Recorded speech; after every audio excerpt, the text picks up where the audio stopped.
हाँ, अस्सलाम वालेकुम डियर स्टूडेंट्स। तो बेटा जो लास्ट टॉपिक है आपका यूनिट नंबर सेकंड का, that is Clairaut's form.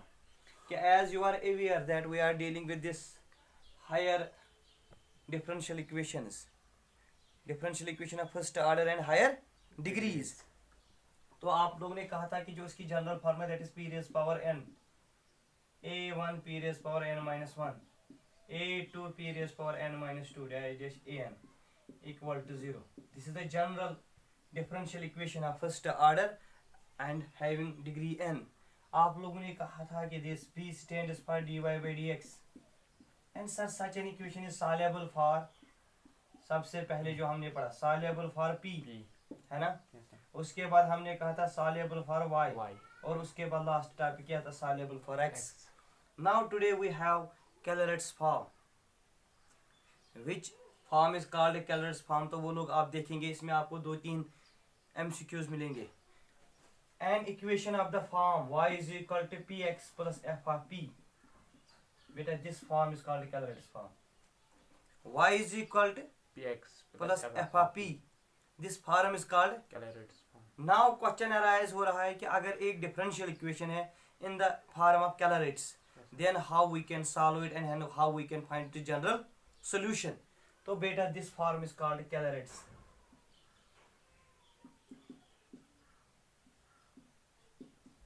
कैलरेट्स form of differential equation. तो अगर हम इसको डिफरेंशिएट करेंगे with respect X, with respect X तो dy by dx मिलेगा, p मिलेगा क्योंकि x की मान। अब x को ऐसे रखेंगे, p का आएगा dp by dx, isn't it? f का आएगा f dash of p और p का आएगा dp by dx, है ना लोग। लेकिन आपको पता है dy by dx stands for p, this is p, है ना, प्लस आपने कहा this is x plus f dash of p और dp by dx सर बाहर रखेंगे, ये फैक्टर और ये फैक्टर कैंसिल। तो हमें मिलेगा this implies x plus f dash of p into dp by dx equal to 0, isn't it? This implies dp by dx is equal to 0.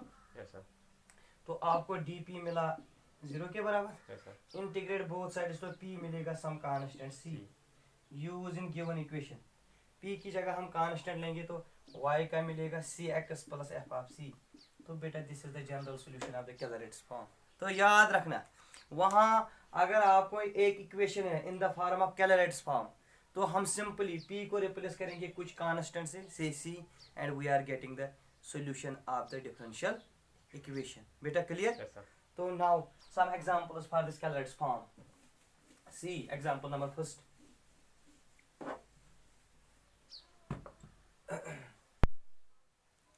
जो example number first है ना, दैट इज लाइक दिस। हमारे पास p is equal to tan of px minus y, solve the given differential equation है। तो आपने कहा sir अगर इसको मैं ऐसे लिखूं, this implies tan inverse p equal to px minus y, isn't it? आपने कहा sir this implies y is equal to px minus tan inverse p, isn't it बेटा? तो बेटा आपने कहा this implies y is equal to px plus f of p। ये जो वाली टर्म है it must be function of p only, और जो यहाँ पर टर्म होगा this must be like this px, है ना। आपने कहा y is equal to this implies y is equal to px, तो आपने कहा which is of CF means Callert's form.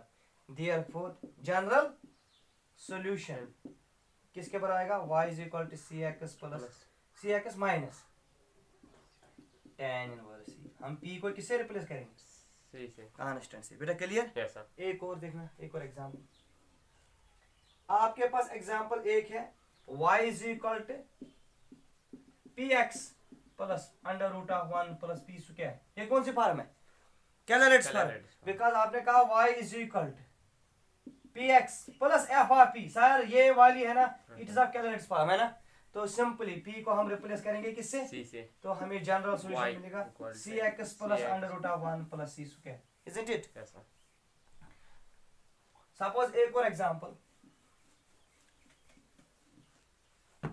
you have a question like this, sin of px cos of y equal to cos of px sin y plus P, है ना। yes sir तो आपने कहा sir अगर ये लिखेंगे sine of p x cos y minus cos p x sine y equal to p sine a cos b minus cos a, sin b this is sine of a minus b equal to p, is it yes it. sir आपने कहा this is p x minus y is equal to sine inverse p, is it it. yes sir आपने कहा y मिलेगा p x minus sine inverse P, ये कौन सी form बन गई, कैलर्ट्स form. Therefore जो इसका जनरल सॉल्यूशन होगा वो क्या होगा बेटा, y is equal to C X minus sine inverse C, हम p को replace. This is all about how we can solve a form of Clairaut's form. Now एक और टॉपिक है कि reduced Clairaut's form, reduced Clairaut's form. उसके लिए यह है कि अगर हमारे पास एक इक्वेशन है बेटा इस फॉर्म में, suppose if we have an equation like this, if we have an equation e raised power my into c minus mp like this,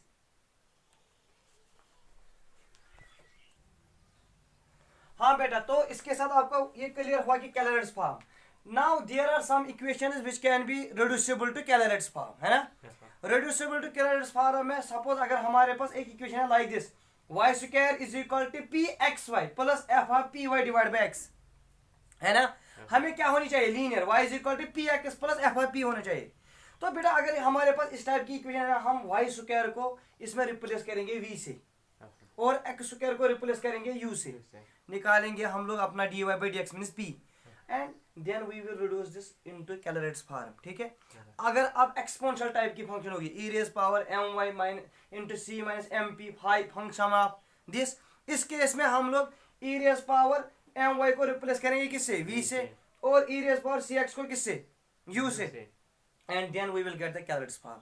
तो बेटा आप लोग, अब क्वेश्चन है कि अब हमारा जो ऑब्जेक्शन है वो किस टाइप का, आप लोगों के पास लाइक दिस फॉर्म में या फिर दिया होगा, तो आपको कहेंगे कि what are the possible substitution so that we can reduce it in the Clairaut's form. Okay, with this you finish this unit number 2 as well, और यूनिट नंबर 1 मैंने ऑलरेडी कंप्लीट किया, यूनिट नंबर 4 और 3 भी। With this I finish completely syllabus of BG second semester. Okay okay, Allah.